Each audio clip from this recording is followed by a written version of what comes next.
پێکەوە بۆ گۆڕانکاری، پێکەوە بۆ ئازادی و یەکسانی. کەسێ بەتەمای چاکسازی لەم دەسەڵاتەیە بکەم بەس خەوە بینێ. نەریتێکی شۆڕژێرانە، نەریتێک کە لە خوارەوە خەلیکە بنیاتی کۆمەلگایە. دەسەڵات ناتوانێت جا بە کێشەیەک ناباتەوە بەڕەت حتا بەڕێوەبەراتەکانی خۆشیان کەوتونەتە ژێر پرسیارەوانە. بۆ بیستنی بۆچوون و تێڕوانینی جیاواز و دژەباو، بۆ خستنە ڕۆی دنگی مرۆیی و یەکسانی خوازی، دەسەڵاتە بۆ ئەم سیستەمەکە 83 خوێندکار لێک بۆدا بخوێنێت. ئەم ناوانە دروستە بۆیان تەنها ناوی حکوومەت دروست نییە بۆیان چەک و پارەیان نستنیتەوە معناژی نامێنە ئیتر چارەسەری بنەڕەتی بۆ کێشەی خەڵکی کوردستان و لەعنانی ئەم دەسەڵاتەیە. هێنانە پێشەوەی دنگی ناڕزایەتیە جەماوەریەکان و بڵندگۆیەک بۆ هەڵسوڕاوانی، هێناوە بەهۆی خۆپشاندانەکانەوە بۆ بەهۆی خۆڕاگری خەڵک و ئیرادەی خەڵکەوە بۆ کە بەدەستێنراوە. بێکارانە بە ئەودەسێکی کەم ئیشەکەن و ماگانە موچەکانیان پێنادن.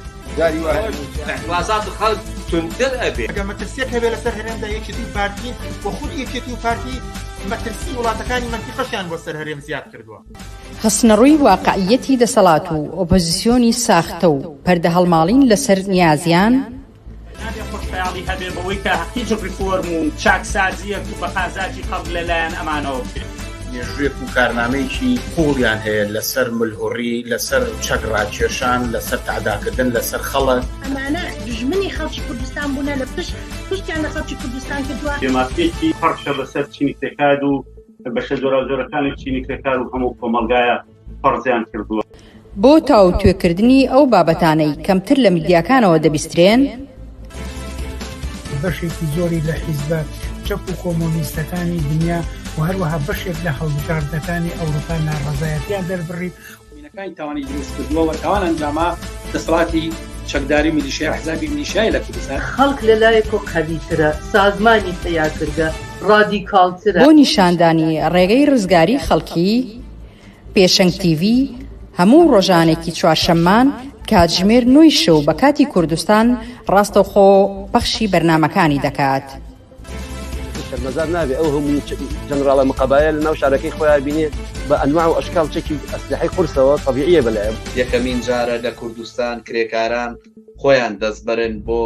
مەراسیم و چالاکی یەکیایە. شۆڕش تەنها ڕێگەیە، هەڵسانی خەڵک ڕاپەڕین و خۆشانی جەمالی تەنها ڕێگەیە کە ئەڵتەرنەتیڤێک دابینکە.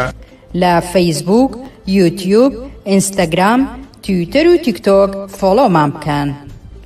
بەرنامە و گرتە ڤیدیۆیەکان ببینن. پێشەنگ تیڤ، پێکەوە بۆ گۆڕانکاری، پێکەوە بۆ ئازادی و یەکسانی.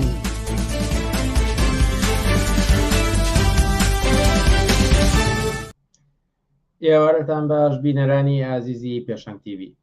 خۆشحاڵە من بنار مستەفا بۆ چوارشەمەیەکتر دێمەوەلاتان بۆ پێشکەشکردنی پەخشی ڕاستەوخۆی بەرنامەکانی پێشەنگ تیڤ.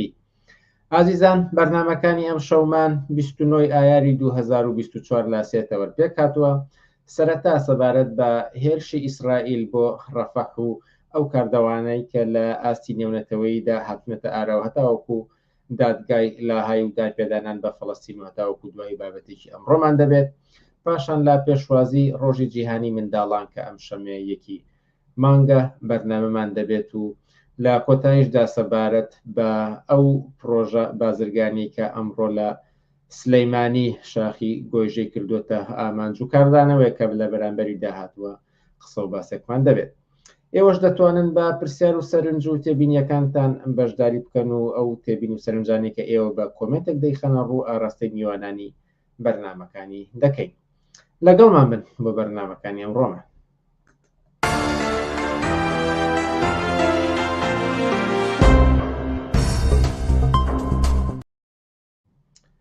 مەڵە بینەرانی عزیز، هەرۆک ئاماژەم پێدا یەکەم تەوەری بەرنامەکانی ئەمڕۆمان تایبەتە بە هێرشی ئیسرائیل بۆ سەر ڕەفەح و ئەو کاردانەوانی کە لە ئاستی جیهاندا هاتوونەتە ئاراوە. ئەم بابەتەش تاوتوێ دەکەین لەگەڵ جەمال موحسین، ئەندامی مەکتەبی سیاسی حیزبی کۆمونیستی کرێکاری کوردستان. جەمال موحسین، ئێوارەت باش و سوپاس کە لەگەڵمانیت. ئێوارەتان باش، سڵاو بۆ ئێوە بۆ بینەرانی پێشەنگ تیڤ. زۆر سپاس. دەمەوێت لە هێرشی ئیسرائیل بۆ سەر ڕەفحەوە کە یەکێکە لە بابەتە گەرمەکانی ئەمڕۆی جیهان وێڕای ئەوەی کە وڵاتانی هاوپەیمانانی خودی ئیسرائیل خۆی هۆشداریان پێداوە، وێڕای ئەوەی کە ناڕزاتێکی زۆر لە سەرتاسەری جیهاندا لە بەرامبەر ئەم هێرشە بەرپا بووە. بەڵام هێشتا ئیسرائیل دەیەوێت نیشانی بدات کە سوورە لەسەر ئەنجامدانی هێرش بۆ سەر ڕەفح. ئەمێ پرسم کە پێویستی ئەم هێرشە بۆ ئیسرائیل چییە؟ ینی ئەوێت دیلەکان ئازاد بکە ئەوانەی لای حەماس و هێزە سەکدارەکانی ترین کە لە 7 ئۆکتۆبەردا دەست بەسەر کرابوون یاخود کۆتایی هێنانە بە خودی حەماس کە وەکو خۆیان ئاماژەی پێدەنیان چی شتێک لە پشتی ئەم هێرشەی بۆ ڕەفح؟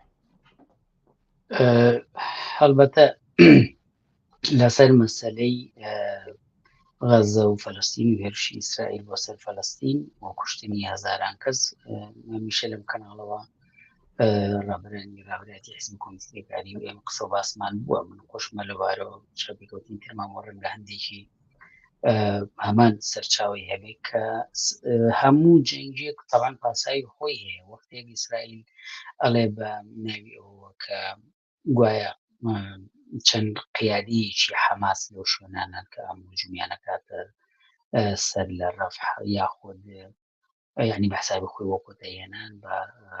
حەماسە یاخود با بڵین خۆیان وتنی کە گوایە بۆ ئازادکردنی دیلەکانە، ئەمانە هێشتا تەبریری واقعی نین بۆ ئیسرائیل لەم جەنگە حیاتیە لە چوارچێوەی هەلومەرجێکی جیهانیە کە بە تەنها بە کورتی بڵین جێگۆ ڕێگایە کە حەلیفی هەرە گەورە و پشت و پەنای هەرە گەورەی ئیسرائیل ئەمریکایە موقعیت و جێگۆ ڕێگاکەی هاتوۆتە خوارەوە و لە وێژیە و چەندین جەمسەریتر لە بەرامبەر یاقوت بووتەوە. خۆدی ئەمریکا ئەو جێگە و ڕێگا پای و یەک هێزی جیهانی نەماوە. ئیسرائیلیش لە مەنتقەکەیە کە هاوپەیمانێکی گەورەیەتی دەوڵەتێکە بە پشتبەستن بە ئەمریکا هەمیشە توانیوێتی جەنگ بکە، جەنگ بەرپا بکە، خەڵکی بێتاوان بکوژێت. بۆی حیاتیەکە لەم منطقەیە بە دوای ئەوەشەکە ئەمریکا و جێگا و ڕێگایی نامێنێ ئیسرائیل چۆنەڵێ حاشی نەکرێتەوە نەخرێتە پەراوێزەوە بتوانێت بەهەرحاڵی چێ بێت لە دەوڵەتە قودرەتمەندەکانی ناوچەکە لەبەرەوەی منافسی نەبەرامبەریانە هەیە بۆ کۆمەڵەزانی سعودیە لەلایەکەوە، وڵاتانی دیکە عەرەبی قەتەر و ئیمارات و ئەوانە لەلایەکەوە بەرەنگاریەکانی میسر کە هاوسەیەتی لەلایەکەوە بۆ خۆی هێزێکە. هەموو ئەمانە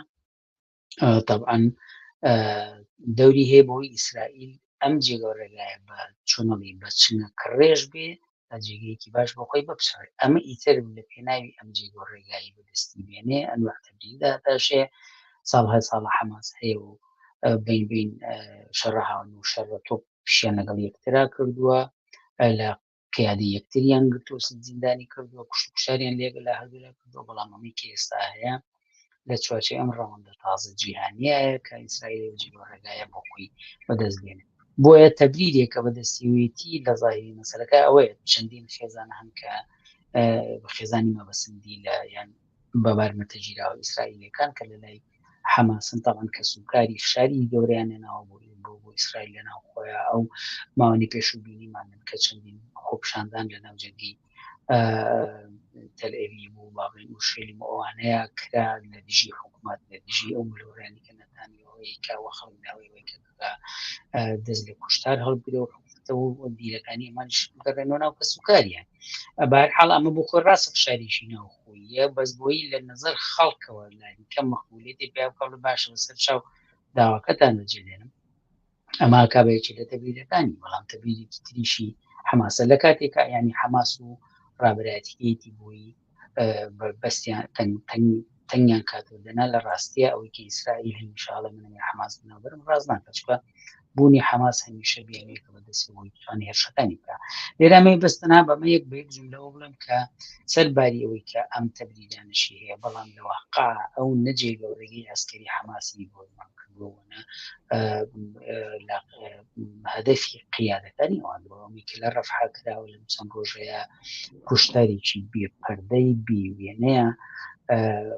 ئەوانەی کە لە ماوەی تەنها 2 ڕۆژە چلو ئەو نەسەر و ئێستا سەر و 45 باسەکان زۆربەی زۆریش نۆمناڵن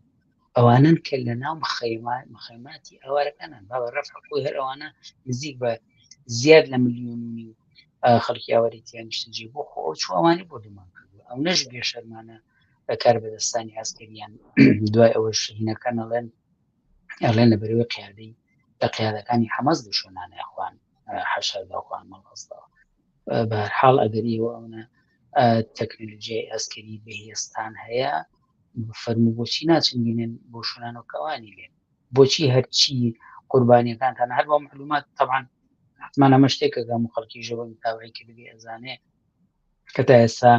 نزیک بەوە زیاتر لە 35,000 بابلی خەڵکی بێتاوان و ئەوانە کە کوژراون خەڵکی مەدەنی کە کوژراون لە 170 ئەو ژمارە زۆرە ژن و مناڵی مەدەنی بێچەک بێ هیچ شتێ بۆیە ئەو فڕوفی شەڵ و پاساوانەی ئیسرائیل کوچە هەر بۆیەشە بۆی ناچێت سەر ڕووی هێندەی تر ڕەش بووە بەڕاستی تاوانێکە ئیسرائیلێکە ئەگەر ساڵانی پێش ئەگەم ماوەی پێشوو هەمیشە بە جۆرێک خەڵکی فەڵەستین و غەزە تعبیریان کرد یان ئێرە زیندانێکی گەورەی بۆ ئێمە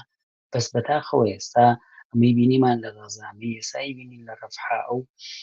جینۆسایدی ئینسان کوژی ئیسرائیل لە سیاوەتی یعنی ئێرە لە زیندانێکەوە ئیتر ئەبێ بە مەملەکەتی کوورەی ئینسان سووتاندن کە بەڕاستی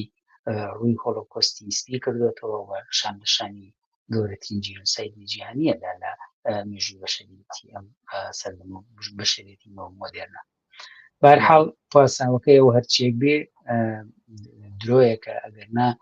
تەنانەت دەوڵەتانێکی غەربی لەوانە ئەڵمانیا فەڕەنسا ئیتالیا کە پشتیوانی ئاسکەری سیاسی چەک و چۆڵی ئیسرائیلیان کردووە شەرمەزار بوون ئیدانی ئەکەن بە بەڕاستی شکاتێکی گەورە کەوتۆتە نیوان ئەو دەوڵەتانەشەوە کە بە لە ریزی ئەمریکایە پاڵپشتی ئیسرائیلیان کردووە کەم تا ئێستا بەڵام ئەوان باسی ترەکە ئەم شکۆفە چونکە ئەم شکافە چون کەوتوتە ئەم بۆشایە چۆن کەوتوتە نیوان ئەم دەوڵەتانی غەربەوە بڵێ ئەمێ لەسەر ئەمە دروست بپرسم کە ئەو وڵاتانەی کە لە درێژایی ئەم 7 مانگەی ڕابردوودا کە ئیسرائیل هێرشی کردوتە سەر غەزە ئەم وڵاتانە هەمیشە وتویانە کە ئیسرائیل مافی خۆیەتی بەرگری لە خۆی بکات بەڵام ئێستا لە چەند هەفتەی ڕابردووەوە کە هێرش بۆ سەر ڕەفح هاتوۆتە ئاراوە تەنانەت ئەم وڵاتانش چیتر ئەم پاڵپشتیە ناکەن و تەنانەت هۆشداری دەدەن بە ئیسرائیل کە ئەم هێرشە نەکات ئەتوانین بڵین ئیسرائیل خەریکە ئەم هاوپەیمانیانەی لە ڕۆژئاواهەیەتی لە دەستیەدات زانی چۆنە ئەم مەسلەیە چەند لایەنەیە هەتا لایەنێکی ئەوەیە کە بەڕاستی هەوسار پسڕاویە کە ئیسرائیل دەستی داوەتێ ئەو قسەی زۆر بێ بنەما کردوەوە کە هەمویان لە پێشیان ویان ئیسرائیل حەقی دیفاع لە خۆیان لە قەوسان حەقی پارێزگاری لە خۆ و خەڵکەکەی هەیە دەی باشە خۆ هەرەوە لە ڕاگەیاندنی دوای ڕەنگە بوار هەبی بینی سەرێ ڕاگەیانی دادگای نێودەوڵەتی لە ڕاگەیانەکەی هاویژاتوە ئیسرائیل ڕاستە حەقی هەیە بەڵام بە هەموو قیمەتیان نا قیمەتی شکانی معیار و پێوانەی و یاسانی دەوڵەتیەکان نا هیچ پێوانەیەکی نێشتۆتەوە یعنی تۆ جەنگ کە جەنگ دوو دەوڵەت ئەسکەریەکانیان هێزی ئەسکەریان بەرامبەرێکە وەستنەوە جەنگە بەڵام لەناوەوەشە چوارچێوەیەکی یاساییەیە کە پێوترێ یاسایی جەنگ و دیل نەکوشتن و بە هەر حاڵەوەی کە جرایمی جەنگی هینەکات ئەنجامەدات بەپی یاسا بەڕوو بێتەوە بە هەر حاڵ بەڵام هەرچی ئەم شوێنانە هەیە لە سەرەتای تەماشاکە لە مانگی ئۆکتۆبەری پارەوە کە بیانووی هێرشەکەی حەماس بوو بە بیانوویەکی زۆر گەورە بۆ ئیسرائیل بۆی دەست بخۆشێنێ دەی باشە خۆیان ناتن هێزی ئەسکەری لەگەڵ هێزی ئەسکەری بڵین باڵی ئەسکەری حەماسا بەرپا بکەن هەرچی ئەو کوشتارانەی کە کردویانە لە شوێنی مەدەنی شوێنی ژیانی خەڵکە بابە خەستەخانەیان بە پێوە نێشت ڕێگەوبانیان نەهێشت ئاوەدانیان نەهێشت شوێنی ژیانی مەدەنیان نەهێشت بڕۆ بزان ئەو شارانە لە شار لە چوون شوێن بووم بە شوێنی هەمووی بۆ بە قەبرستان وەختێک من وتم لە قسەکان مایبستمەوە لە 170 خەڵک مەدەنی بێ ئیتر فەڕەنسایەک ئاسان ناتوانێت بوو پێشوو بڵێ ناڵێن بڵێ من ئیسرائیل حەقی دیفاع لە خۆیەتی بە ئەوان بایان ناوەتەوە ئێستا دوایی بە هەر حاڵ دێینە سەرەوەی کە مەسەلەی فەڵەستین دانان بە دەوڵەتی فەڵەستینە بۆ خۆی هاتوتە سەر مێزی هەرە و دەوڵەتانی کە تاکو ئێستا سەپۆرت و پارەی و پول و چەک و جەبەخانەی ئیسرائیلیان گەرەم ڕاگرتووە ناتوانن بەشێکی ئەمەیە بەڵام بەشێکی ئەو هێزە جیهانیە ئەو هێزە ڕادیکاڵە ئینسانیە ئەو هێزە ئازادی خوازەیە ئەوی هێزەیە کە کرێکاران و ئەوانە لە میناکانەوە لە یۆنانەوە لە ئیسپانیەوە هاتنە سەر جادە و ئامادە نەبوون چەک و چۆڵە بە میناکانە بوو لەسەر دەستی ئەوانە بڕۆ بجێزرێتەوە بۆ ئیسرائیل هەتاکو و خۆپیشاندانە گەورەکانی سەرجادەکان لە پاریسەوە بگرێت لە مەدریدەوە بگرێت حتا خودی ئیسرائیل و لە ئەمریکاوە بگرە هەموو ئەمانە هێزێکی ئینسانی ئازادی خوازە ڕادیکاڵ هاتووەتە پێشەوە کە ئەم بەربەریەتی ئیتر تەحمل نییە هیچ بیان و پاسایەک ناخوات بە حەدێک ئیسرائیل خراوەتە ژێر مەنگەنەی ئینسانیەتەوە دەوڵەتی ئیسرائیل مەسڵ خراوەتە ژێر مەنگەنەی ئینسانیەتەوە کە ئیتر ئەم فشارە مەنعەکیسە ڕەنگی داوەتە لەسەر دەوڵەتە غەریبەکان خۆشیان یعنی مەسەلەن ئەوەی کە ئێستا بەبوونەوە هەموو تاوانەوە وڵاتانی شوک و فەڕەنسا و ئەمریکا و بریتانیا و ئیتالی ئەوانە کە ڕاستەخۆ پشتیوانی ئیسرائیلیانە کرد بەڵام ئێستا دوو دڵی با بڵێن ئەویان تێکەوتووە کە ئیتر با باوان نییە ئیسرائیل هەر شتێ بکات لەسەر حەق وەکو ساڵانی پێشوو لە تاریخی ئەم دەوڵەتە نژاد پەرستەیە بووە ئیتروان نییە هەرچیە بکە هەر حەقیتی و دەست ئاوەڵا بێت بەڵام خەڵک زۆر دەمێک ئەو قەراری یاوە بە خوپشاندانی سەرجادەکانی هەر خەڵکی ئەو فەڕەنسایە هەر خەڵکی ئەو ئیسپانیا و خەڵکی ئەو ئیتالیا ئەو یۆنانە ئەو هەرچی شوێنێکی دنیاگەی تازەترینەمی پاریس کە لەم چەند ڕۆژەیە بەڕاستی سەدان هەزاری هاتوونەتە سەرجادە بۆ پشتیوانی لە خەڵکی بێتاوانی فەڵەستین ئەمە شارێکی هێناوە بۆم دەوڵەتانە کە ئەو شکافەی دروست کردو تەنانەت ئەمریکاشی وا لێکردووە ناتوانێت یەکە ریز بێ ئەو دەوڵەتە غەریبیانەی هەمیشە بە درێژایی مێژوو لە پاڵیا بوون بۆ پاڵپشتیکردنی ئیسرائیل و ڕسمیت پێدانی و چۆنەڵی حەسانەیەک کە ئەم دەوڵەتە بوویەتی سەرباری هەر تاوانێکی ئینسانی کە قوڵقانوێتی سەرباری هەموو ئەوانە ئێستا ئەو یعنی ئەمریکا ناتوانێت یەکەڕیزیش بەپارێزێت بۆی ئەوان لە خودی ئەمریکای هاوبەیمانیشیان کەوتونەتە تەقا کە لە قسەی وەزارەتی خارجیەکانیانەوە توانی ببینی لە قسەی سەرۆکەکانیانە توانی ببینی و ئەم شکافێکی پێشتەوتن بێتیایەنە دروست بووە بەم معنایە بەڵێ ئەوانیش ئەیانەوێت بە هەر حاڵ ئەگەر ڕاستە و خۆش ڕانەگەێنن کە بڵێن سەپۆرتی ئەسلحە و هەر جۆرە مادی معنوی ئێمە بۆ ئیسرائیل ڕائەوەستێنین بەوەیە کە بەشێکیان دانەنێن بە فەڵەستینە بەوایانە کە دەوڵەتی فەڵەستین وەڵەستین بەوایە کە بەشێکی تەئیدی قەرارەکانی دادگەینی و دەوڵەتیەکەن یعنی ئیتر ناتوانن هەر بە ئاسانی پاڵپشتی خۆیان و بێمەرج و بێهێشتێک بۆ دەوڵەتی ئیسرائیل ڕابگەێنن بە معنایە بەڵێ تەری کەوتوتەوە و ئەو کەوتوتە حاشی نێودەوڵەتی و ئەوانیش شەق و دریزیان تێکەوتووە بەڵێ هەر لەسەر ئەم دادگای نێونەتەوەیەی لاهای کە ئێستا تاوتوێی ئەم هێرشەی ئیسرائیل بۆ سەر غەزە دەکات و ڕەنگە بگاتە ئەو ئاستەیکەوەی کە باسکراوە کە نەتەنیاهوو بانگەوازی دەستگیرکردنی بۆ دەرچێتەوەکو چۆن بۆ پێشتر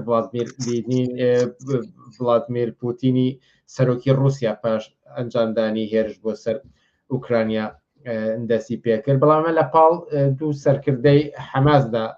ناو هێنراوە کە ڕەنگە دادگای لاهای پێی بگات و مەش ناڕەزایەتی لای هەندێک لە وڵاتان هێناوەتە ئاراوە کە ناکرێت نەتەنیاهوو لەگەڵ بەرپرسانی حەماس هاوتاییەک بکرێنەوە ئەمە تەبدیل کەم بە پرسیاری بینەرێک کە پێی وایە ئەمە جەنگی بە وەکالەتی ئەمریکا و رووسایە بەو پێی کە هەڵبەت لێرەدا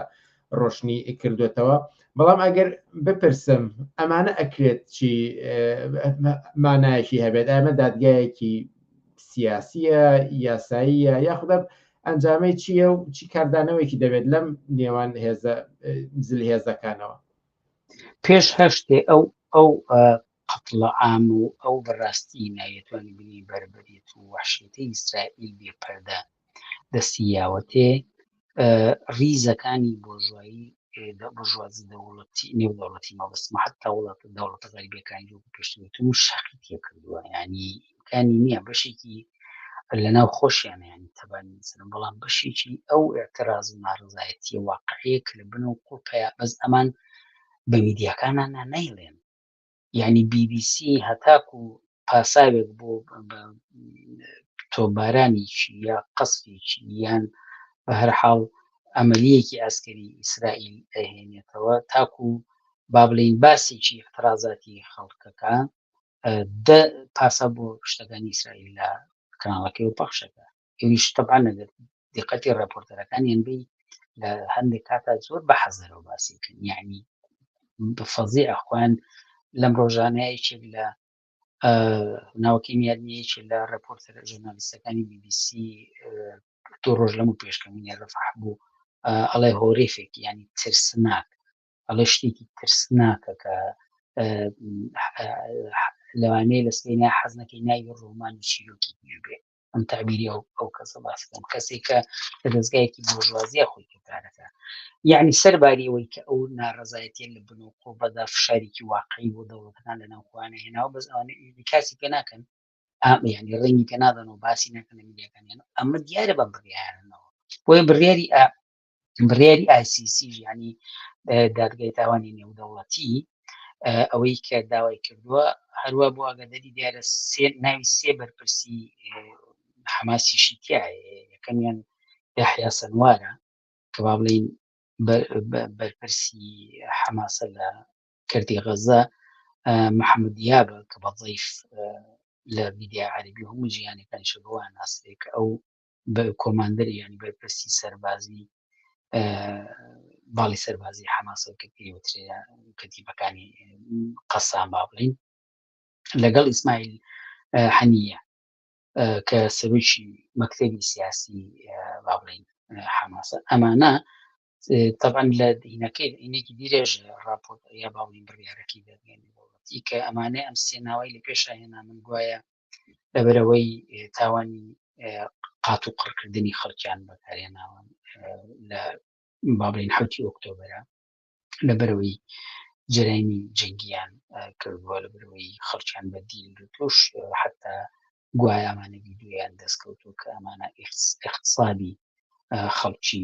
خەڵکیان کردە لەو کاتی حوتی ئۆکتۆبرە تعزیبی خەڵکیاندا و مەسائلی نائینسانیوان بەڵام لەگەڵیشیا هاوکات طبعا ناوی نەتانیاهۆ لەگەڵ یواف گاڵانتیان هێناوە کە ئەمانەش بە هەمان دەوی قات و قڕیان کردووە خەڵکی سیبینیان کوشتووە پەلامەری خەڵکیان داوە تاوانی جنگیان ئەنجامداوە ریزی لە تاوان ئەمانە ئینێت ئەمە پێش هەر کەسێک ئەمریکای تەنەتاو کرد ئەم بڕیاری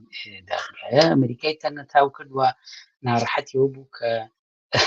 خۆیان وتەنی بازەکان ئەم دادگایە بۆ فاشیستەکان و چیوچیەکانەوە لە قەوسە قسەی ئەوان نەچووە دانرا بوو کە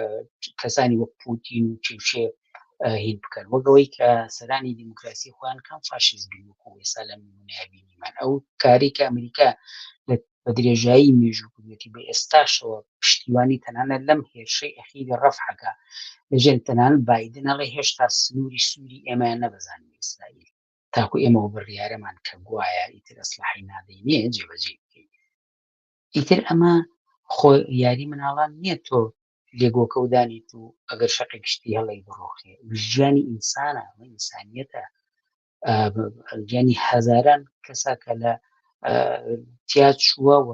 لە بەرامبەر مەترسی تیاچوونە وەکو پێشتریش باسمان کرد بۆیە تەمان ئەمریکا ناڕەحەتی بوو بەڵام لێکدانەوەی جیهانی جیاوازی بەدوایە بوو یعنی هەر ڕێک دوای قەرارەکەی کە پێما بێ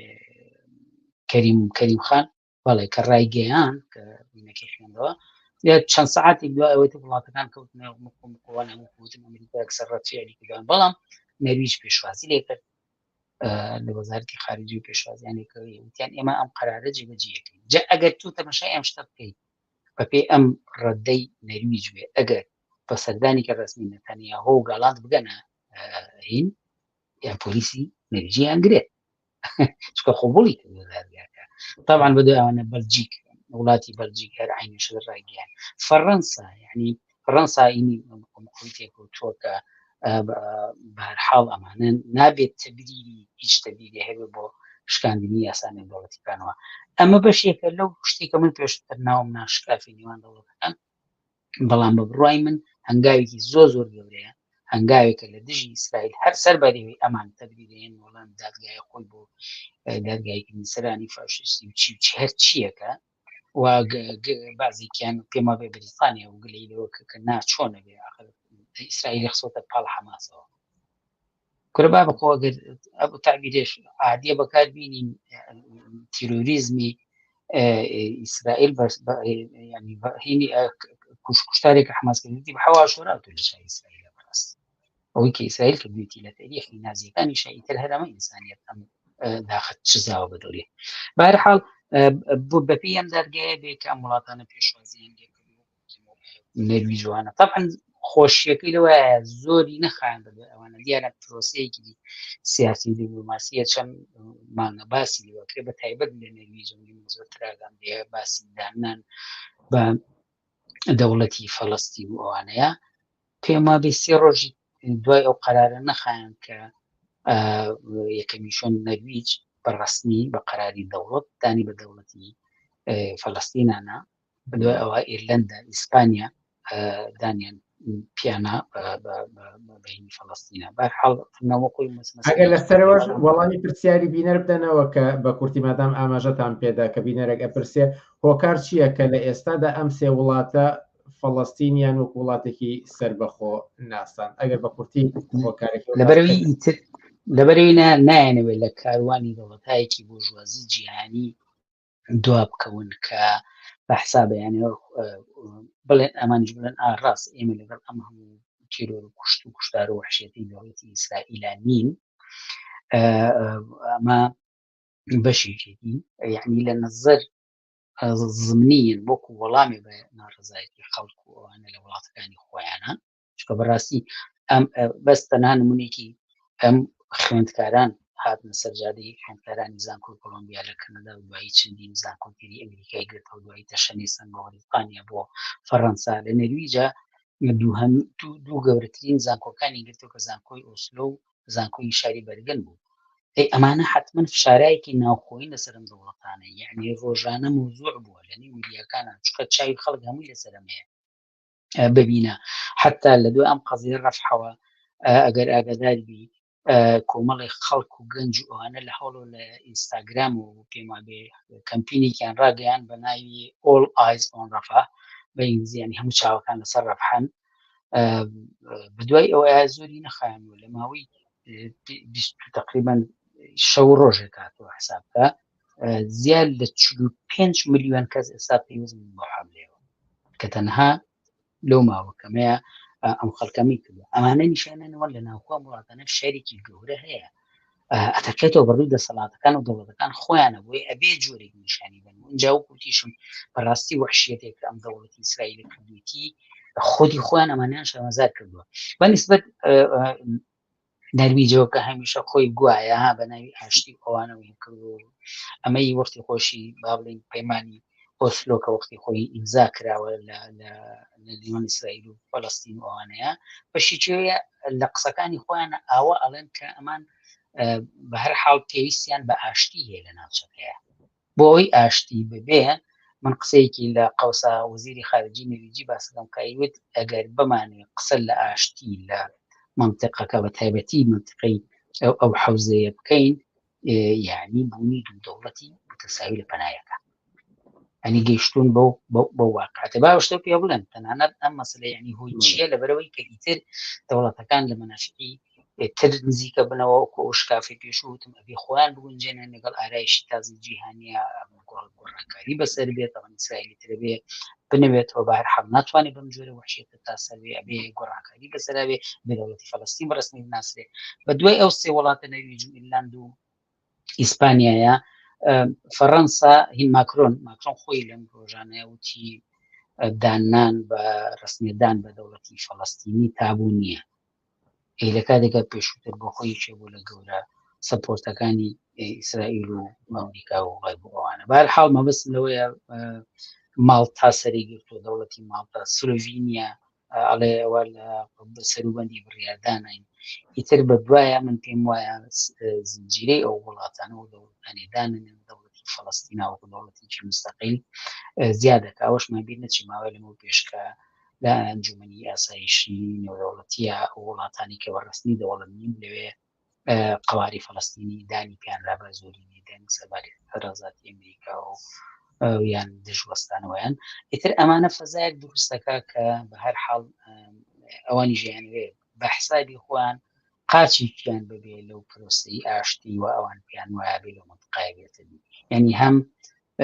حەلی دوو دەوڵەت مەسەلەی چارەسەری دوو دەوڵەت کە ڕەنگە باسێکی جیاوازتر بێ ئێمە لە ڕوانگەی خۆشمانەوە پێمانوێ دوو دەوڵەتی متەساوی لە حقوقە بێ لێرە پێک بێت نەمە مەسەلەیەکە کە مشتومڕی زۆرە لە سیاسەتی نێودەوڵەتی لەسەرەوە طبعا بێ یەکێک لەو حەلانی کە بەڕاستیلانی کەم شەڕ و کوشتار ڕاگرێت وەکو دوو دەوڵەتی ساحلی سۆڤەرنەتی بڵێن ساحلی سەروەری خۆیان نەتوانن خاوەنی سنووری دراوسی یەکتری بن هیوادارم جوابی ئەو پرسیارەشم دابێت باسی هۆکارێکی زۆر بەکارهێنەوە پرسیاریش زۆر مابوو بەداخەوە دەبێت لێرەدا کۆتایی بەم چاوپێکەوت نەبێنین هیواداریم توانین لە بەرنامەکانی داهاتووترە لایەنەکانی تری ئەم بابەتە بپۆشین. جەمال موحسین ئەندامی مەکتەبی سیاسی حیزبی کۆمسیی کرێکاری کوردستان زۆر سپاس کا لە بەرنامەکانی ئەمشەی پێشەنگ تیڤیدا ئامادە بوون. سپاس بۆ ئێوە شویوادارم لەنیکەم بەشی لە پرسیارانی کە لە بەردەستا بوو توانی بێتمان وەڵامی بین و کاتی خۆشتان بێت. زۆر سپاس. ئازیزان هەندێک لە ئێوە ئاگاداری کردینەوە کە دەنگەکە کز بوو یان زۆر وازەح نەبوو هەڵبەت ئەم چاوپێکەوتنانە دواتر لە تۆڕە کۆمەڵایەتیەکانی پێشەنگ تیڤیدا دادەبەزرێنێت و کارێک کە لە دەستمان بێ مۆنتاجی بکەین ئاستی ڤۆڵومی دەنگەکە بەرزکەینەوە حتمما دەستی بۆ ئەبین و لە فەیسبوک و یوتیوبی پێشەنگ تیڤیدا دەتوانن بیبینن. وچانێک و لا پێشوازی ڕۆژی جیهانی منداڵاندا بەرنامەمان دەبێت لاگەڵمان بمێنەوە.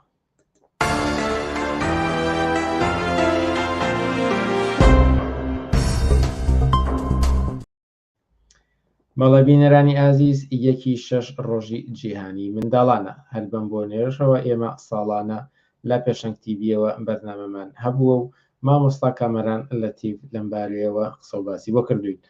و ئەم جارەشیان بەرپرسی سەنتەری بەرگری لە مافەکانی منداڵانی کوردستان مامۆستا کامەران لە تیڤ جارێکی تر لە گەڵماندا. مامۆستا کامەران ئێوارەت باش و سپاس کە لەگەڵمانیت. سپاس بۆ ئێوەش سپاس بۆ پێشەنگ تیڤی. 1/6 ڕۆژی جیهانی منداڵانە سەنتەری بەرگری لە مافەکانی منداڵان هەر لە ئێستاوە بڵاوی کردوێتەوە کە چالاکی ئەنجام دەدات لەو ڕۆژەدا لێو دەست پێ بکەم کە گرنگی ئەم ڕۆژە لە کوردستاندا بۆ نمونە بۆ لە چیوە سەرچاوی گرتووە بۆچی گرنگەکە ئەم ڕۆژە دەست پێ بکرێت و لەو ڕۆژە تا چالاکی ئەنجام بدرێت. دووبارە دەستان خۆش بێت دیارە گرنگی ئەم ڕۆژە نەک لە کوردستان لەسەر تاسەری جیهانە گرنگیەک و احتیمامێکی باشی پێدرێت لە وڵاتانی کە تا ڕادەیەک مافەکانی مناڵان دەستە بەرکرا و جێگەی خۆی کردوێتەوە هەتا شوێنش بە کوردستان نەگات کە لە چەند ساڵێکە لەم چەند ساڵی ئەخیرەیە زیاتر گرنگی بە مەسەلەی مناڵانە درێت خۆشبەختانەکە لێرە و لەوێش ئەبینین کە فیستیڤاڵ و ئاهەنگ و سەرخاڵیەک بۆ مناڵان دروستەکرێت بەڵام پەیامی پشتی ئەوەی کە 1/6 چییە بۆ خەڵکی کوردستان و بە شێوکی گشتیش بۆ جیهان چییە مەسەلەیەوەیە کە ئەبێ پێداگریکردنەوە لە مافەکانی مناڵان لەسەر تاسەری جیهان وە ئەو مافانەی کە تا ڕادەیەکیش جێ نەکەوتووە پێداگری لەسەر ئەوانی کە ئەو مافانەش جێبەجێ بکرێت ئەمە بۆ خۆی گرنگیەکی هەیە لەو ڕۆژەیە کە بتوانرێت لە ڕووی دەستەڵات قسە بکرێت بۆ ئەوەی کە ئەو مافانی کە تا ئێستا جێبەجێ نەکراوە یاخود ئەو پێشێلکاریانی کە کرێ بەرامبەر بە مناڵان پێداگری لەسەر بکرد و دیفاعی لێ بکەیت هەڵبەتە ئێمەش سەنتەری بەرگری لە مافەکانی مناڵان لە گۆشەیەکە لە کوردستان خەریکی کار و چالاکی مناڵانین کەم تەرخەمیمان نەکردووی کە توانیمانەوە بۆ ڕێکخراوێکی خۆبەخشی کە بتوانین جێگا دەستمان هەبێت لەوەی کە توانیمانە لە ماوەی ڕابردووە چەندین کەیسمان هەبووە لە بەردەسە کارمان لەسەر کردووە لە ڕاگەاندنەکان کارمان کردووە هەروەها توانیمانە لەوەی کە زۆرێک لەوەی کە ئەو کەیسانە تا ڕادەیەک بە ئەنجام بگەێنین و توانین مداخەلی دیا بکەین و توانیمانە هەڵوێستی خۆمان لە ڕووداوەکانی سەبارەت بەوەی کە بە ڕوبەر مناڵانە بێتەوە هەڵوێستی خۆمان ڕاگەێنین ئەمانە کۆمەڵی کار بووە کە پێشتر ئەنجاممان ناو توانیمانە لەم گۆشانەوە بە دەوری خۆمان ڕۆڵێکمان هەبێت ئاماژەت بە مافی منداڵان کردو کە یەکی شەش زیاتر بەو مافانە بگەین کە منداڵان پێی نەگەشتون ئەگەر ئێستا باسی کوردستان بکەین سەرەکی ترین ئەو مافانە چین کە هێشتا منداڵانی کوردستان پێی نەگەیشتون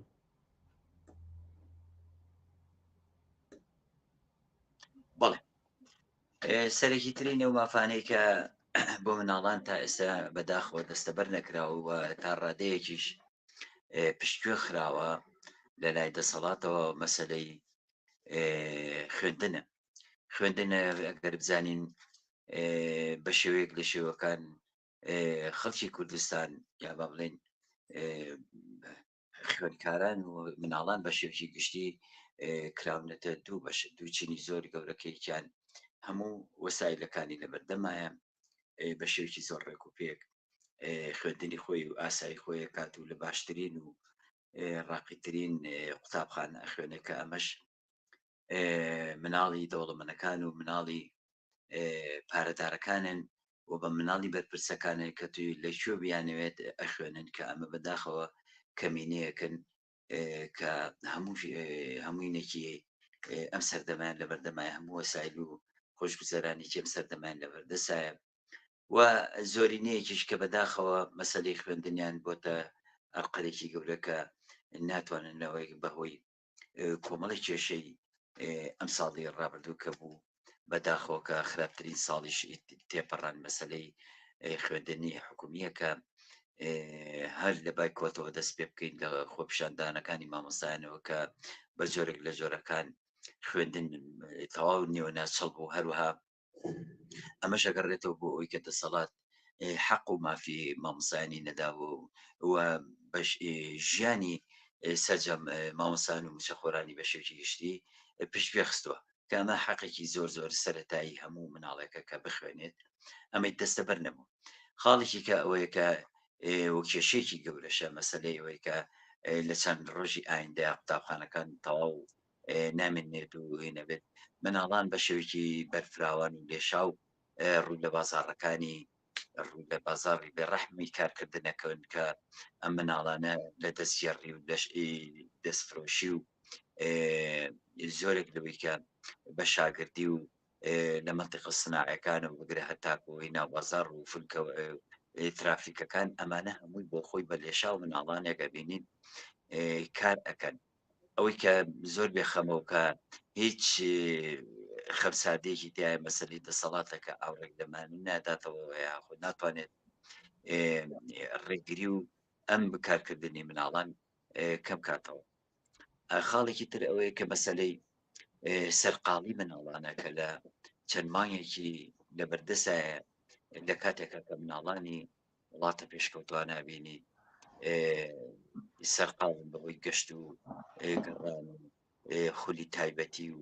خولی تەرفیلی و کۆمەڵشتی ترەوە سەرقاڵن و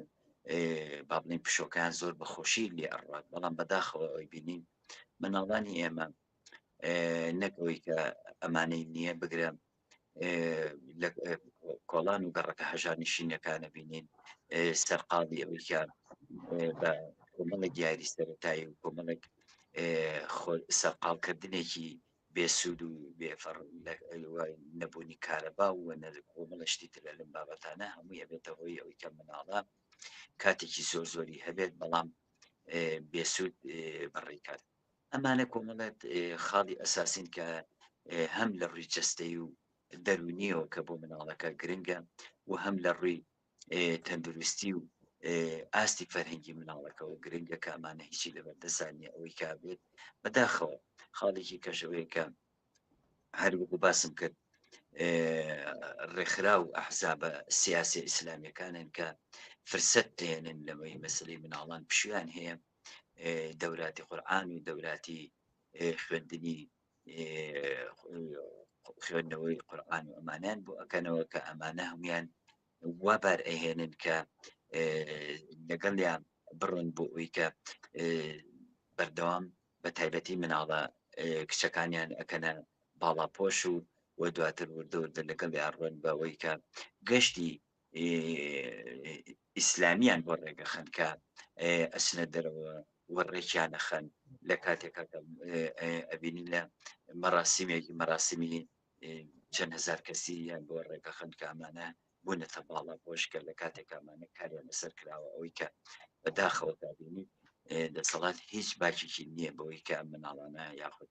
ئەم کە مێرد مناڵانە بە ئارزی خۆیان دەوراتیان بۆ کردەوە نازانی چی ئەخوێنێت چی ناخوێنێت و ئەمانە ئەبنە ئەندامێک و کەرسێکی خاو بۆ ئەندامبوون لە حیزبە ئیسلامیەکانە واتە بە ئیسلامیکردنی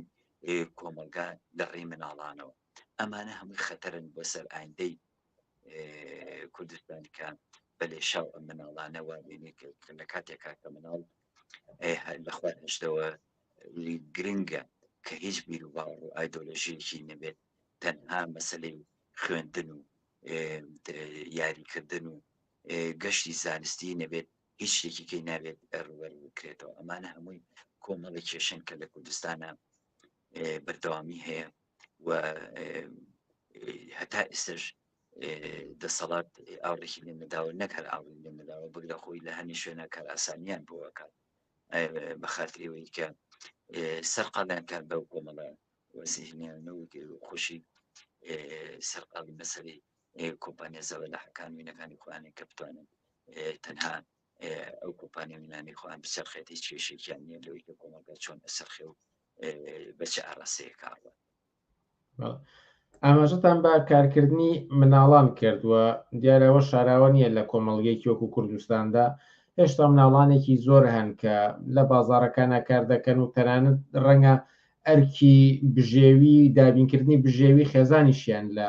ئەستۆدا بێت ئەمێ پرسم کە بەرپرسی یەکەم بەرامبەر ئەم دیاردەیە کێوە لە بەرامبەریدا ئەبێت چی بکات بۆ ئەوەی کە مناڵان بژێوی خێزان لە ئەستۆیان نەبێت و لەو مافانە و بەتایبەتی لە خوێندن و قوتابخانە بەهرەمەندنەوە خۆت ئاماژت پێدا ئەمە خاڵێکی زۆر زۆر گرنگە کە مەسەلەی کارکردنی مناڵان کە یەکێکە لە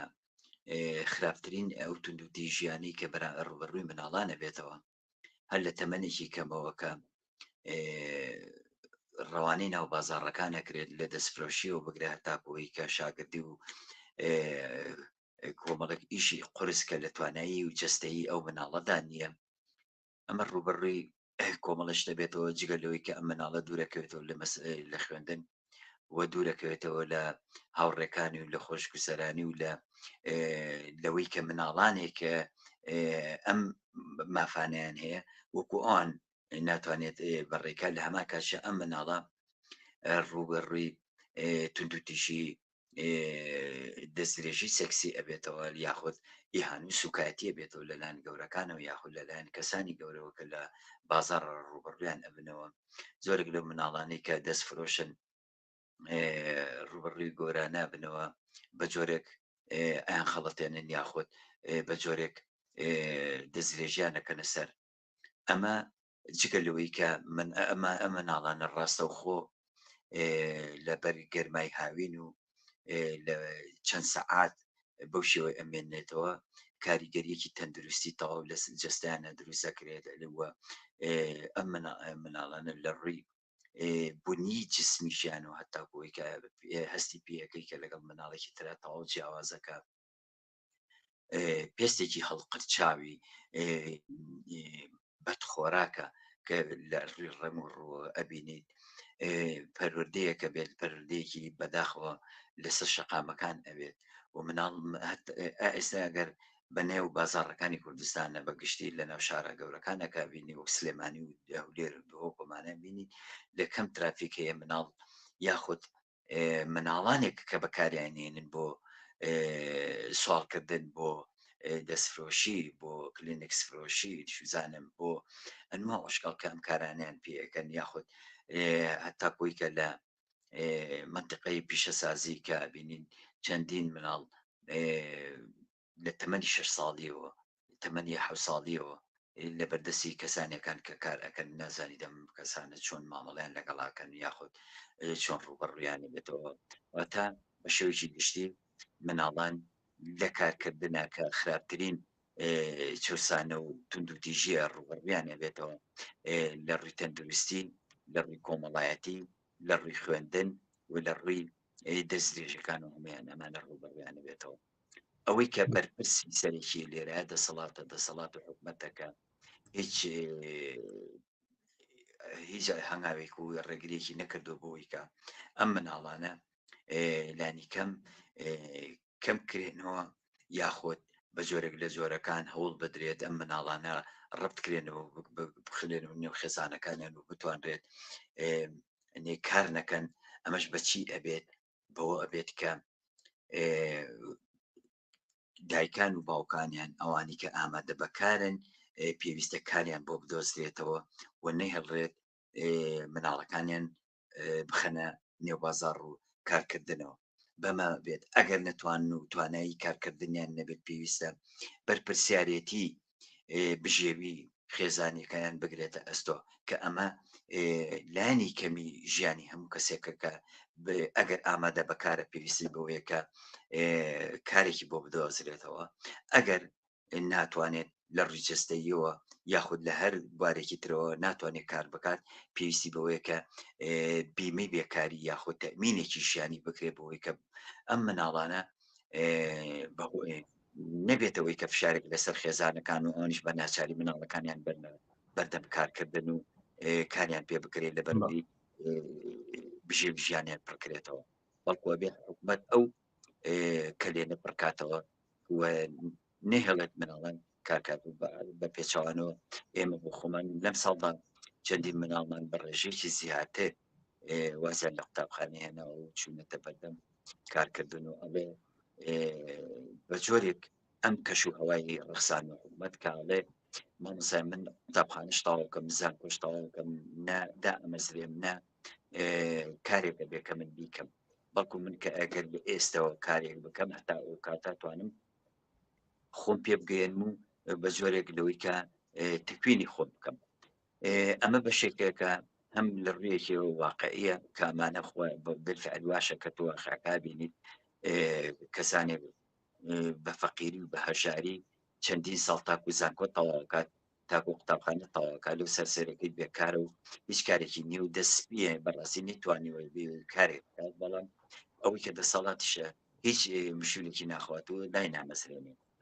ئەمە واقعەکە کە لە کوردستانە هەیە بەڵام دیوەکەی تری ئەوەیە کە پێویستە بەوەی کە فشار لەسەر دەسەڵات هەبێت بۆ ئەوەی کە گەنجەکانمان ئەو گەنجانی کە ئامادە بەکارن ئەوانی کە ڕانامەی باشیان بەدەستێناوە ئەوانی کە پسپۆرن لە بارە جۆرە جۆرەکانە کە ئەمانە پێویستی بۆەیە بخرێنە سەرکە وە پێویستی بۆی بەیان و سەبان کارگەی جۆرا جۆر بکرێتەوە بۆی ئەم گەنجانە بخرێت سەرکار نەک بە پێچەوانەوە بە هەزاران بندیوار و کادری حیزب و هیچ لەبارە نەبوو کەسانێکن کە تەنها ئەوەیەکە کادرێکی حیزبە یاخودینەکە مەعاشێکی چاکی هەیە و لەولا شەو گەنجێکە بینین بە هەزار ئەملاولا تاکو و بڕوانامێکی بەدەستێنا و قوتابخانەی تەواو کردووە هیچ کارێکی نییە ئەمە بۆ خۆی نەعەدالەتێک و نایەکسانیی گەورەیەکە لە کوردستانە ئەبینرێت ئێمە مشوری ئەو خۆی کە مناڵانی ئێمەش هەر لە ئێستەوە کە وا پێ بگەێنێ وا پەروەردە بکرێت کە چاوکراوە بێت بتوانێت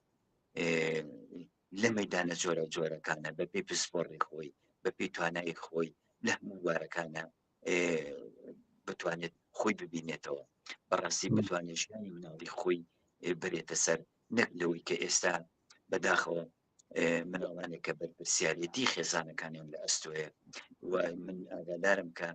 مناڵمان هەیە لە 12 ساڵە مناڵ 12 ساڵە بەرپرسیارەتی خێزانەکەی گرتوتە ئەستۆ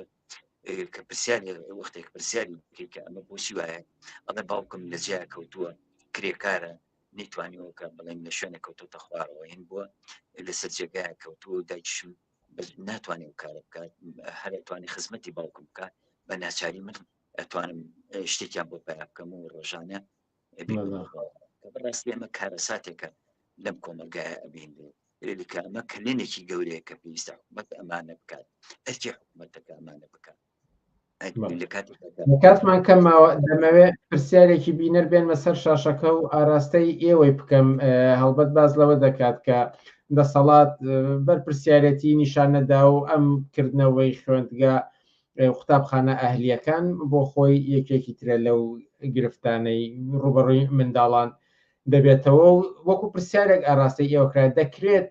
ئەوەی کە هەموو منداڵێک لە یەکی سەرەتایی تاوەکو نۆ واتەسەی ناوەندی بە جۆرێک بێتە ئیجباری و ئەوەی کە حکوومەت دابینی ئەم خوێنیان بکات بەڵێ ئەو خۆی قانونێکە کە ئەوە تازە نییە و زۆر دەمێکە و یاسایە هەیە کە خوێندنی ئیلزامی کە لە یەکتان نۆ پێویستە هەموو مناڵێک یەکتانۆ بە ئیجباری بێت و لە دو ئەوەش بەردەوامی بە خوێندن بات ئەگەر لە دوانەوە کە بار و زرۆفێکی جۆرێک لە جۆرەکان بێت تا ڕادێک ئەگەر لە خوێندنیش دوورکەوێتەوە تاکوسی ناوەندی خوێندووە یاکە تاکوونووی خوێندووە مەخراب نییە بەڵێ ئەمە کارێکی زۆر زۆر گرنگە کە بەڵام مشکلەکە لێرەیە ئێمە جۆرێک لە یاساکانمان هەیە کە زۆر باشن هەتا ڕادەیەک ئەتوانم بڵم یاسایەکی پێشکەوتوو بەڵام مشکلەکەی جێبەجێکردنە مشکلە لەوایە کە بە جۆرێک فرامۆشکرا ئەو یاسایانە هیچ ئەهەمیەتێکی نییە بەڕاستی ئەمە بۆ خۆی لێرە کێشەکە دروستەکات کە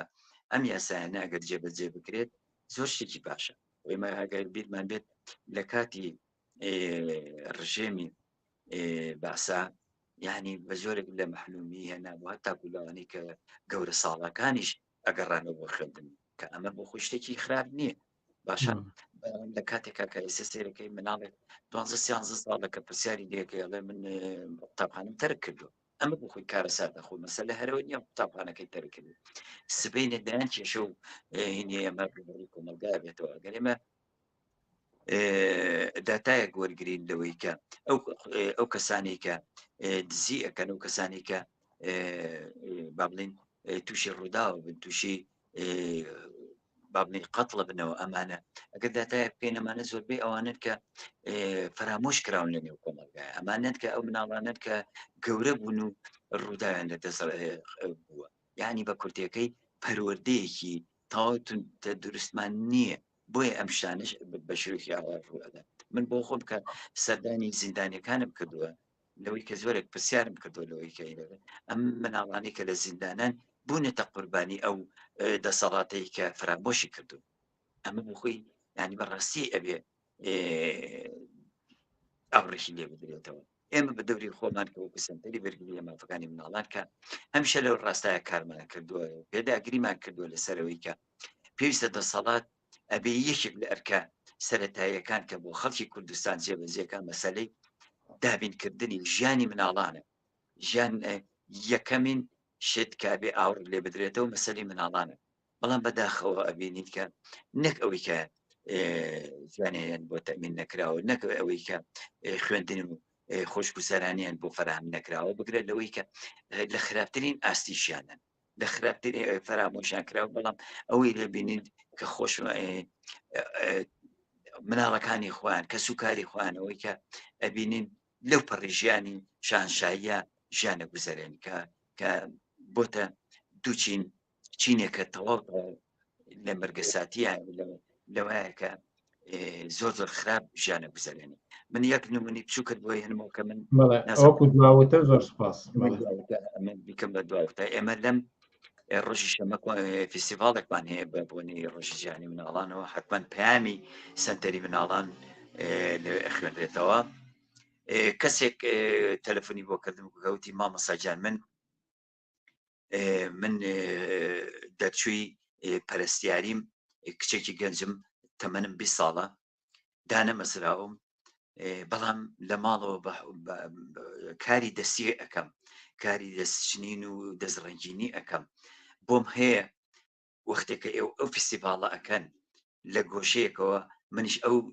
دەستڕەنجینی و ئەو شتانی کە خۆم دروستم کردووە بیێنم لەوێ نمایشی بکەم، بەشکم کەسێک شتێکم لێ بکڕێت. بەڕاستی ئەمە کارە ساتە باشە، کەسێک پەرستیاری تەواو کردووە، ئەبوو ئێستا لە بارەکەی خۆیان تەواو کاری کردایە، ئەبوو ئێستا ڕێزی لە بژیرە باشە. کچێکی گەنج کە 20 ساڵ و 21 ساڵە تەواوی کردووە، لە کاتێکا تەلەفۆن بۆ منەکات کاڵێ من لە گۆشەیەکە بتوانم ئەو کارە دەستیانی کە خۆم کردومە بەشکم بفرۆشم و شتێکم دەستکەوێت. ئەمە نمونەیەکە لە هەزاران نمونەکە ئەم دەسەڵاتە کۆمەلگای بەرەڵا کردووە ئەوە چۆنە ڕوا بڕوە. بەڕاستی مامۆستا کامەران لەتیف زۆر سوپاسکە لە بەرنامەکانی ئەم شەی پێشەنگ تیڤیدا ئامادەبە. سوپاسیان دەستان خۆش. عزیزان، وچانێکی کورت و سەبارەت بە ئەو گەرمترین هەواڵی ئەمڕۆی کوردستان، شاخی گۆیژە و پرۆژەی بازرگانی و کاردانەوەکان بەردامەمان دەبێت لەگەڵ تایر حەسەن. لەگەڵمان بێنەوە.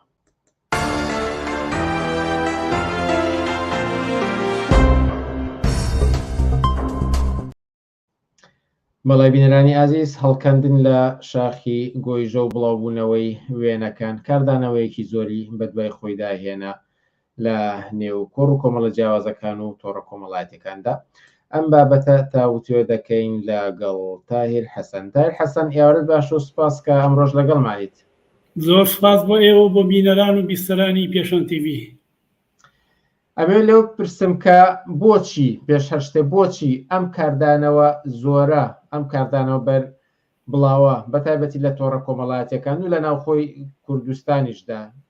لە بەرامبەر ئەو دیمەنانەی کە بینیمان شاخی گۆیژە هەڵ ئەکەندرێ و پرۆژەی بازرگانی و نیشتە جێبوون ئەچێتە جێگەی. مەسەلەکە پەیوەندی بە خەڵک و دەسەڵاتەوە هەیە، لە ڕابط پەیوەندی بینی خەڵک و دەسەڵات نەماوە. ئەو دەسەڵاتە فقط بەهێزی چەک دەیان ساڵە بەهێزی چەک دەسەڵاتدارێتی خۆی بەسەر خەڵکی کوردستانەوەکە. هەموو شتێک لە کوردستانە بۆ بەشت سیاسی، بۆیە وەختێک دەسەڵات هەر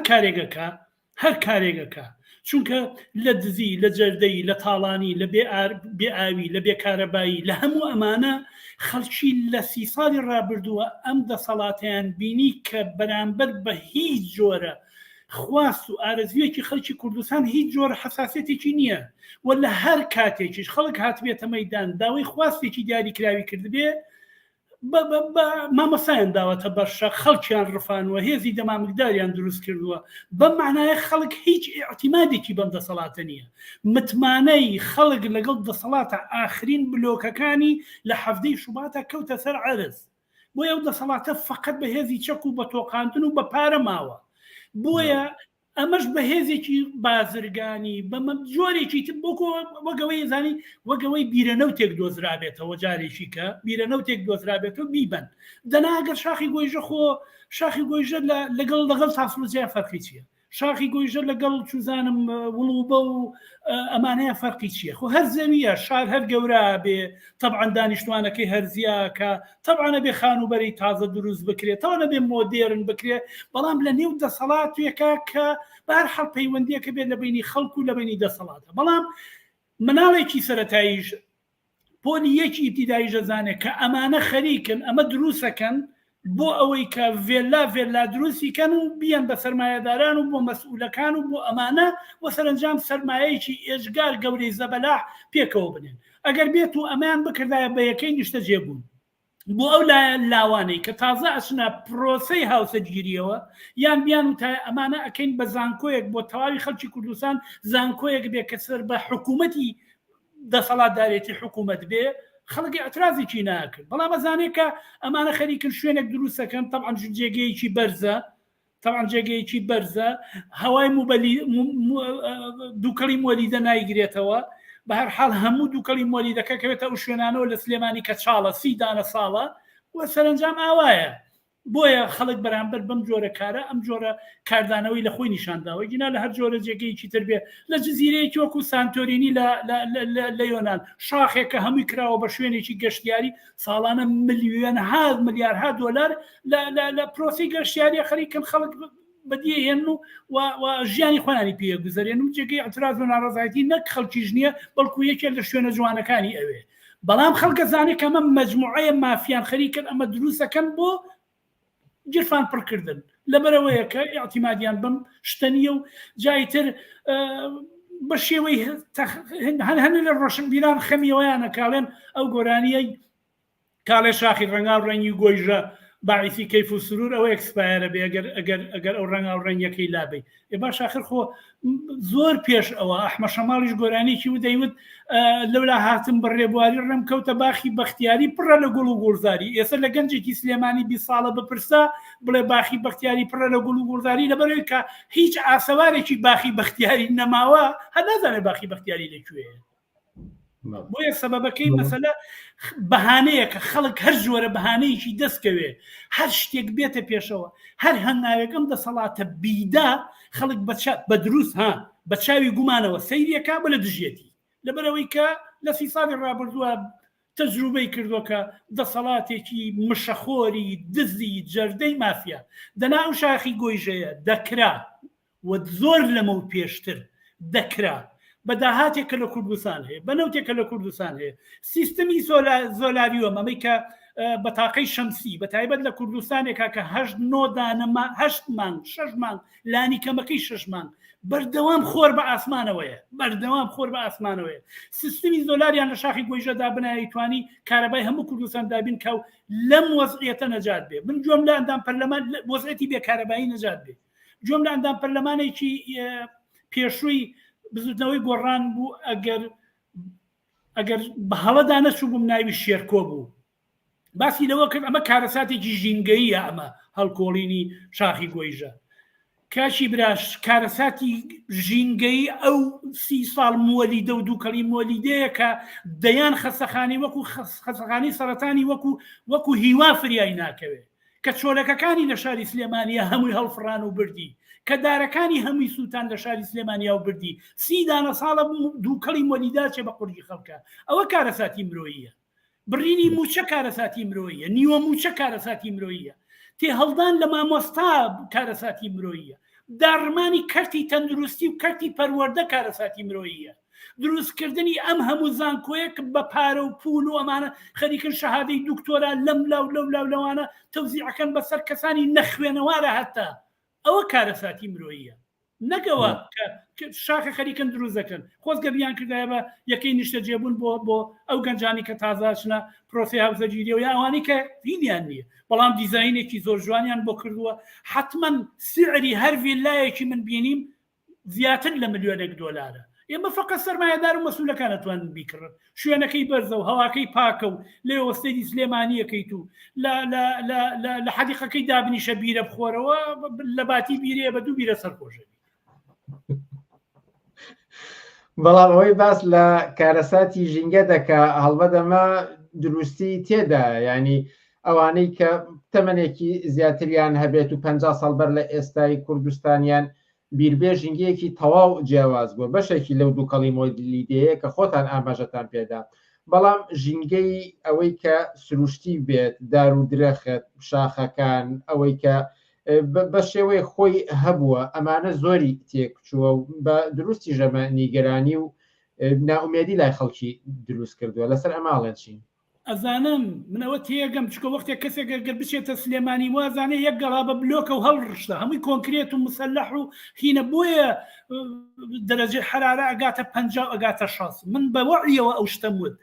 جاران کە بەیانیان خەبەرت دەبەوە بە جریوەجدینی چۆلەکە خەبەرت دەبەوە ئێستا چۆلەکە لە شارەکانە نییە چکە ناتوانێت هەناسە بە دارەکان ناتوانن بەرز بنەوە چونکە دووکەڵی مۆلیدە ناتوانێت ئەو دارە قەت بکە بڕاتە سەرەوە ئەمانە تێگەم بەڵام ئەگەر دەوڵەتێکە بێ ئەگەر حکوومەتێکە بێ ئەگەر قانونێکە بێ ئەگەر کەسێک خەمخۆری ئەو کۆمەلگەیە بێ ئێستا لەم ئەڵمانیا کۆمەڵی قانون هەیە سابتە تۆ ئەگەر خانوویەک دروست بکەی دەبێ 3 مەتر لە دراوسێکەتەوە دووربی دەبێت لە 160 خانوەکەت سەوزایی بێ هەر دارێک ببری دەبێت دارێک بچێتە جێگەکەی بچێنرێ دارەکان هەمووی ڕقەمی لەسەر لایەن شارەوانیەوە بۆ ئەمەی سەرمایەدارانی کوردستان زۆرترین زەوی بۆ خۆیان داگیرکەن تەلبەنگی هەموو ناوچەکانیان کردووە هەمووی بکەن بە مۆڵ هەمووی بکەن بە قات بیفرۆشن با بە شاسوە عەبدولواحید خۆی ئەڵێ من لیان پرسیم سەرمایە بەچی بەدەزێناوە وتی سەرمایەداری کە نەیە کرد من کردم دەسەڵات هات زەوی یامێ بە خۆڕایی منیش کردم بە گوندی ئەڵمانی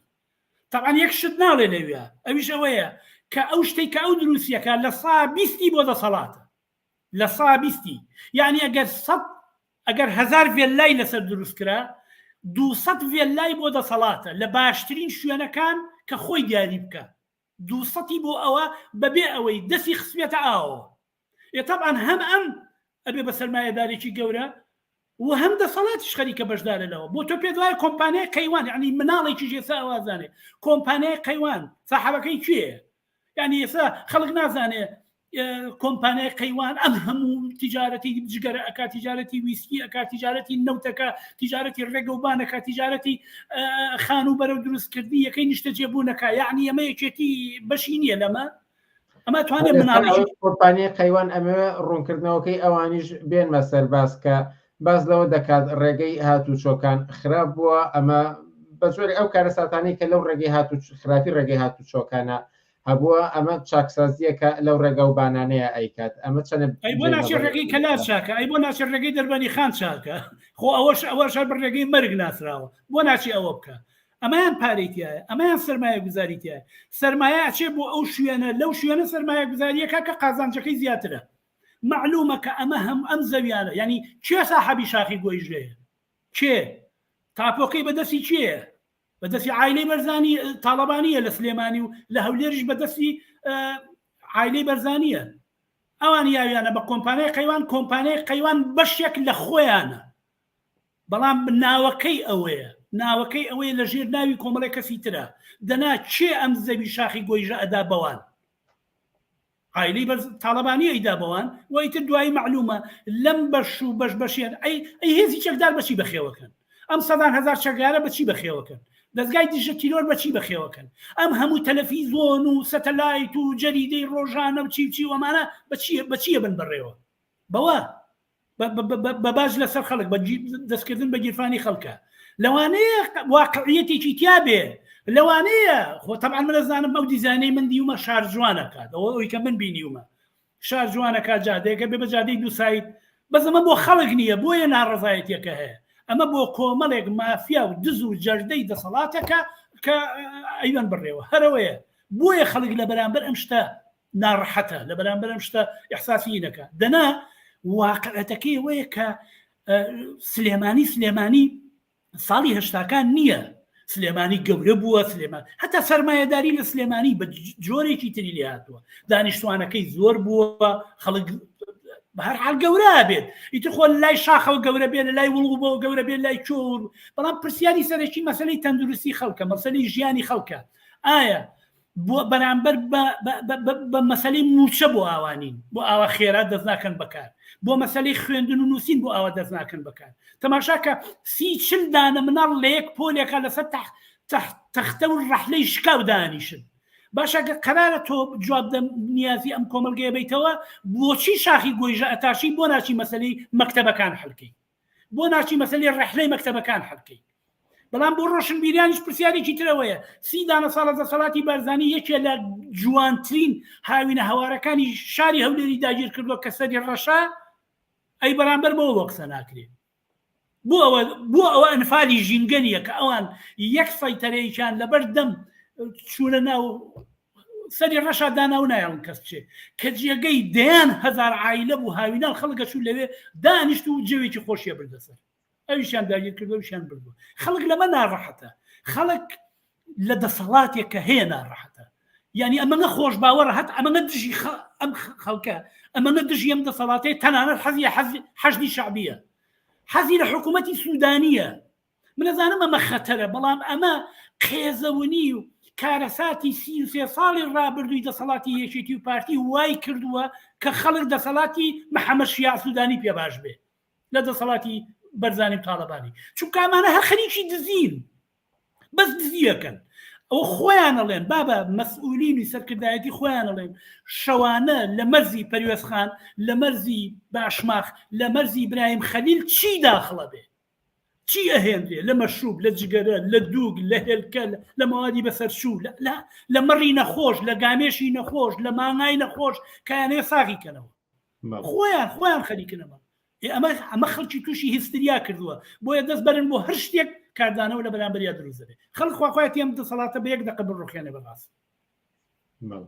بێمەوە سەر بابەتی ژینگەکە بەڕاستی وەکو خۆشت ئاماژەت پێدا ئەمەی کە ئێستا لە کوردستانە هەیە جلیوە جلیوی چۆلەکە نەماوە درەخت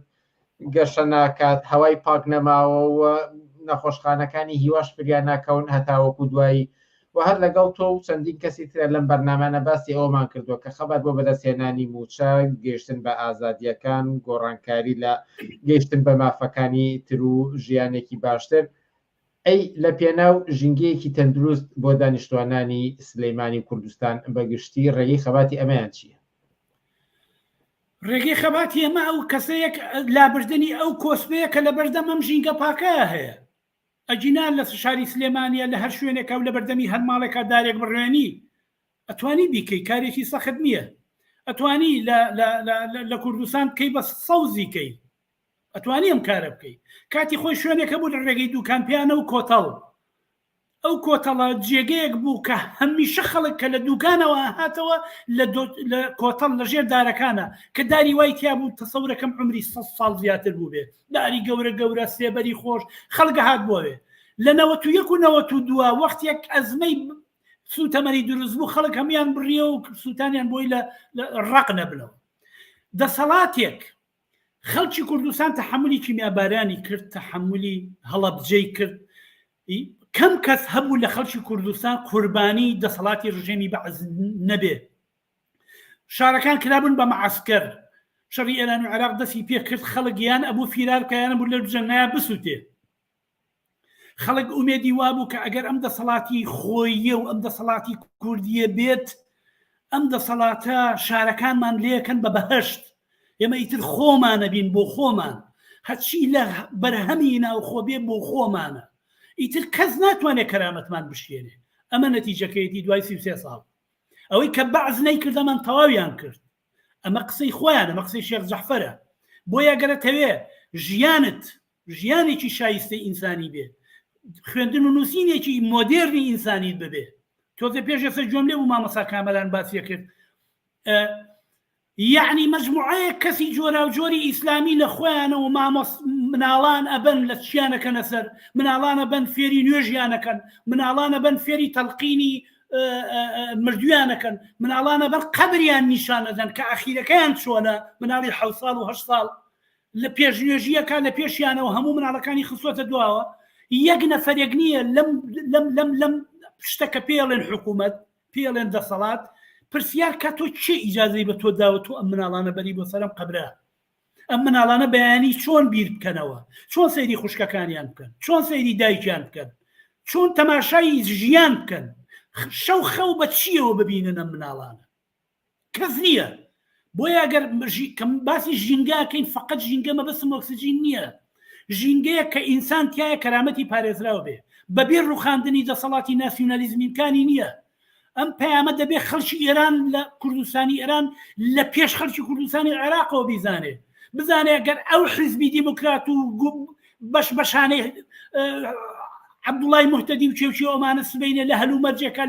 لە جێوێکە دەسەڵاتیان بکەوێتە دەست ئەم 33 ساڵی کە ئێمە بەدەستمان هێنا تەجروبەمان کرد ئەوان لەوێ دووبارەیەکەنەوە ناسیۆنالیزمی کورد ئەمە جەوهەرەکەیەتی کە 33 ساڵی ڕابردوو خەڵک تەجروبەی کرد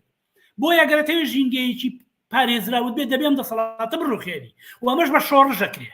خەڵک پشت بن بە پشتی یەکەوە ئەم دەسەڵاتە بڕوخێنن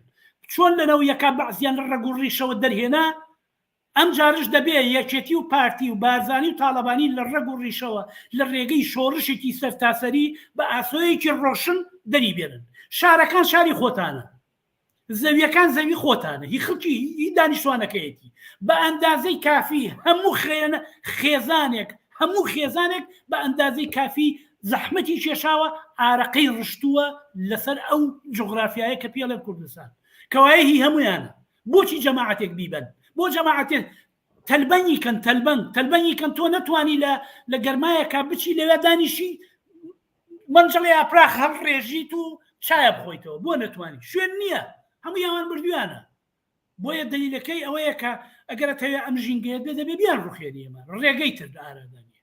وەزگە ببوایە ماوەیەکی کە خەریکن دەستەکەن بە ئینتیخابات اینجا وەرن دەنگ بن بە ئێمە و دو ئینتیخابات لە کاتی خۆیان ئەکرێ و پارتی نەبێت هەر ئەکرێ و نازانم چی دەستەکەن بەم بالۆرلێ بۆی دەسەڵاتی خۆیان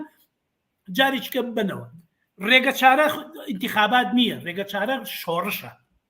هەڵتەکاندنی ئەم دەسەڵاتەیە لە ڕێگەی شۆڕشێکی جەماوەری سەرتاسەری خەڵکی کوردستانەوە بڕوا بکە نەفرەت و ناڕەزایەتی خەڵکی کوردستان تەنانەت لە نێو ڕیزەکانی یەکێتی و پارتیشە لە بەرزترین ئاسایە ماوەتەوە ڕێکخراو بێ و ئاسۆیە بکەوێتە بەردەمی وە کارێ بکە و ئەمەی کردووە لە مێژووە دەتوانێت بیکە لە مێژووە ئەم کارەی کردووە دەتوانێت بیکە فقط ماوەتەوە ئیرادە بکە و بێتە مەیدان هیچ ڕێگەی تر نیە ئەگەر قسێک مابێت لە کۆتاییدا خۆتان نەتوان بیکەن و بەڵام ئەمێ پرسیاری ئەوەش بکەم کە ساڵی ڕابردوو سەرۆکی ئێستای یەکێتی نیشتیمانی کوردستان هەڵمەتی چاندنی 1 ملیۆن نەمامی ڕاگەیاندوو تا ئێستاژە پرۆژێ بەردەوامە بۆ ئەوەی کە سەوزایی و ژینگەیەکی تەندروست بێتە ئەو ناوچەیەوە ئەمە ئەتوانێت پێمان بڵێت کە دانی کەم دەسەڵاتدارانی ئەوێ ژینگیان بۆ مهمە و ملیۆنێک نەمام لەم بارەوە چێنن ئەمە لە زۆر شوێن لە دنیادا ڕوئەدا و ئەمە فقط بە خاکە نازێکەوە دارێگە چێنێت و ڕسمێگەگرێت و سێڵفیەکی لەگەڵاگرن ویتر تەواوە بێ ئەگە تۆ ئەتەوێت ژینگە مەیڵە مەوادی بەسەرچوو بێ بۆ کوردستان مەسئولەکانی خۆتان لێپرسراوەکانی خۆتان مەوادی بەسەرچووی هێنن بۆ کوردستان بە شەو لە مەرزەکانەوە داخلیەکەن خەڵک خۆی ئەمە ئەڵێ پەرلەمانتارە کۆنەکانی خۆتان ئەمە ئەڵێن ئەگەر خۆژینگە هەر ئۆکسجین و دار نییە بەس تۆچی دارێکە چێنی لە پەنا خاکە نازەکەەوەجا ڕسمێکی سێڵفی لەگەڵەگری معلومیش نییە لەوانەیە لە حەوشەکەی خۆیان ناو ڕسمی کرد بێ خۆ دیار لێ لەکوێ ڕوێنێ